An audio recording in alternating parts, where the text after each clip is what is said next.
Ēkas un pagalmi, cauruļvadi un ielas, kanāli un kabeļi, parki un torņi, meži un ezeri ir savijušies kopā, veidojot pilsētu, Rīgu. Lai pilsētu saprastu, tā ir jāiepazīst. Rīgas audums pārklāj pauguraino piejūras līdzenumu, kurā pirms 8 gadsimtiem sāka veidoties pilsēta. Pilsētas audums. Daugava ir Rīgas māte. Pilsētai dzimstot 13. gadsimtā, upe bija galvenais ceļš precēm, kas ar baržām jeb liellaivām ceļoja no Krievijas uz Eiropu.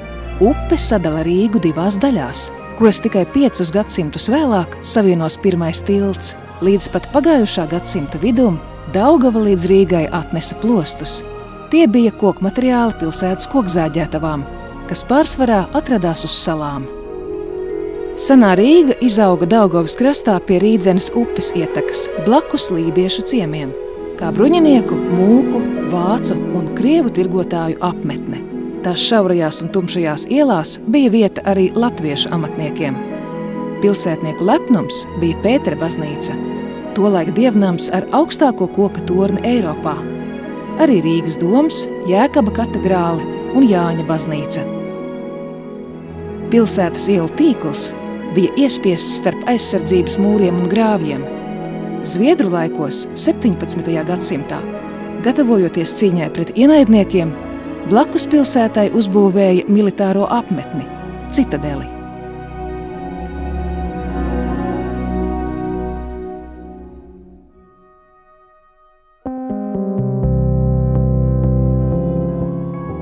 Pārdaugava veidojās kā latviešu zvejnieku un amatnieku ciemu virkne. Kādreizējo ceļu vietā tapušās satiksmes maģistrāles tagad sašuja kopā gadsimtiem ilgi austo necilās nomales apbūves lupatu deķi. Rīdzinieku rūpes par pilsētas aizsardzību apliecina tikai vietvārds – Torņa kalns un atmiņas par sarkano torni. 18. gadsimtā starp mazajiem namiem Raibajā Pārdaugavas audumā izcēlās muižu ēkas. Tajās dzīvoja pārtikušie latvieši un vasarās atpūtās vecpilsētas vācieši. 19. gadsimta vidū viduslaiku nocietinājumi tika nojaukti, un to vietā izbūvēja bulvāru loku.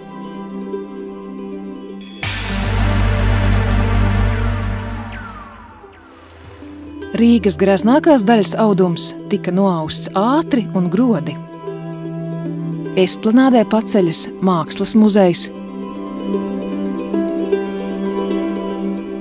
Mākslas akadēmija un Pareizticīgo katedrāle.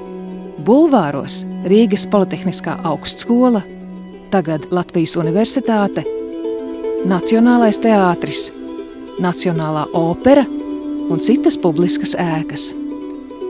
Bagātie rīdzinieki lepojās ar savām pilsētas villām. Mūsdienās šajos graznajos apartamentos iekārtotas vēstniecības un viesnīcas. Turpat arī tirdzniecības pasāžas un Berga bazārs. 20. gadsimta sākumā Rīgas prominentākie ļaudis radīja ārpilsētas vasarnīcu rajonu. Pēc Angļu dārzu pilsētas parauga austās meža parka smalkās iela mežģīnes vijas caur Priežu mežu. Tajā izvietojas arī vēlākajās 10 gadēs celtās savrupmājas.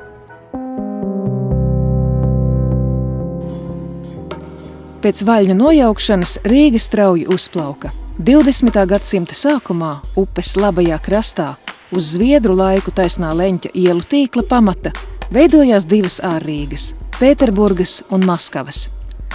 Kvartālos, kur vēl nesen bija sakņu dārzi, cēlās jaunas mājas. Grazno īres namu jūgenstila maskas slēpa tumšās pagalmu fasādes. Latviešu arhitekti pilsētas seju veidoja ar nacionāliem ornamentiem.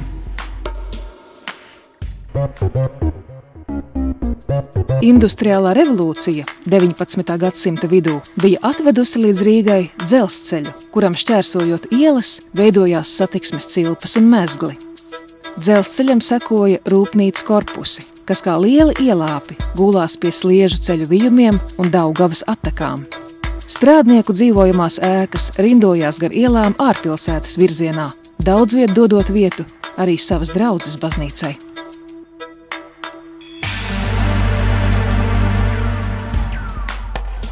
Pēc Pirmā pasaules kara Vecrīgai nozīmīgi bija prezidenta Ulmaņa uzsāktie pārveidojumi ar mērķi pārvērst vācisko viduslaiku Hanzas tirdzniecības pilsētu par latviešu jaunās valsts galvaspilsētu.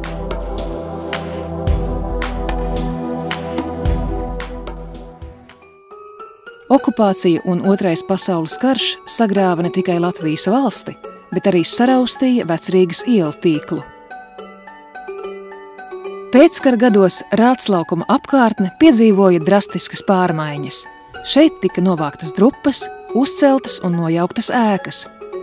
Kopš 20. gadsimta beigām, atjaunojot Melngalvju namu, Rātsnamu un citas vēsturiskās ēkas, arhitekti mēģina salāpīt seno audumu.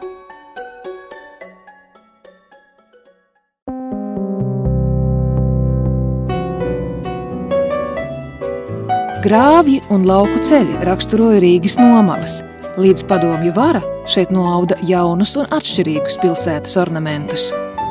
Būvējot mikrorajonus, vecajām savrupmājām nācās saspiesties, lai sadzīvotu ar daudzstāvu ēkām. Nekad vēl pilsēta nebija ieguvusi tik daudz mājokļu, apveltītu ar elementāru komfortu. Plānotāji domāja, kā labāk savirknēt tipveida māju kastītes. Katram laikam savs musturs – uzgriežņi Purvciemā un ķēmmes Iļļu ciemā. Tā arhitekti paši sauca savus gara darbus. –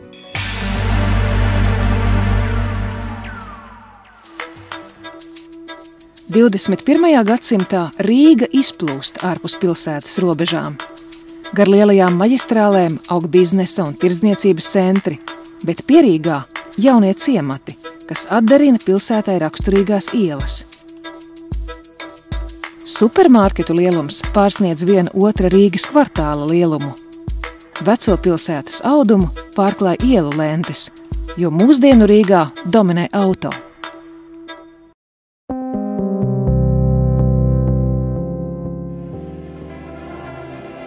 Šodien jauns pilsētas audums veidojas Ķīpsalā un Klīversalā, kur uzsākta Nacionālās bibliotēkas būvniecība.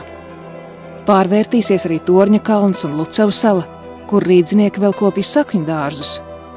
Augstceltnes atrod vietu kādreizējās Daugavas salās, lai saglabātu neskartu Vecrīgas panorāmu. Un tikai metropoles statusa cienīgu tiltu trūkums pagaidām kavē to būvniecību.